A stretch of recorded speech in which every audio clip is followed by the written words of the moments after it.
before we do anything, stop, delay, pause first. Think about the possible consequence, then act appropriately. Why? What makes our choice so important is that it determines our future outcome. One definition of choice is the act of choosing, or the act of picking or deciding between two or more possibilities. And that decision that you make determines your destiny. So we have to be very careful what we choose to do. So we should first stop, think about the possible consequence, then act appropriately. William Jennings Bryan states, destiny is not a matter of chance. It is a matter of choice. It is not a thing to be waited for. It is a thing to be achieved. So whatever you want to achieve in life, you have to decide upon it. And our decision will determine our future.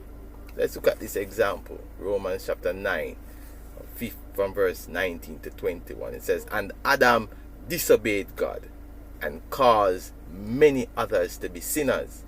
But Jesus obeyed him and will make many people acceptable to God. Now here it is, a graven mistake that Adam did. He decided, he chose to disobey God.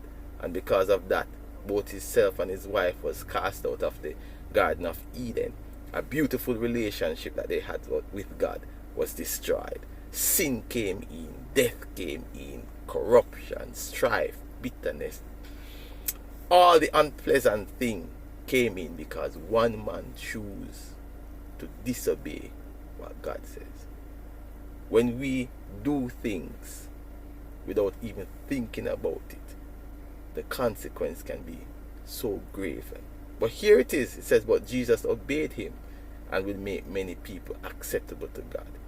Jesus went and died for our sins. And because it wasn't easy. A matter of fact, at one point he said, God, if this cup be possible, let it pass from me. But he said, nevertheless, not my will, but let thy will be done. And because of the decision that he made, we now have the opportunity to accept salvation and have salvation. The choice that we make determines our destiny. Elizabeth Kubler-Ross says, she said that, I believe that we are solely responsible for our choices, and we have to accept the consequence of every deed, word, and thought throughout our lifetime. To our youths, stay in school. When situation presents itself to you, stop, man. Think about the possible consequence and then act accordingly. You have a bright future. Let no one deter you from succeeding. And to our adults, the choice you make are the deciding factors that determines your outcome. So stop. Think about the possible consequence, then act appropriately.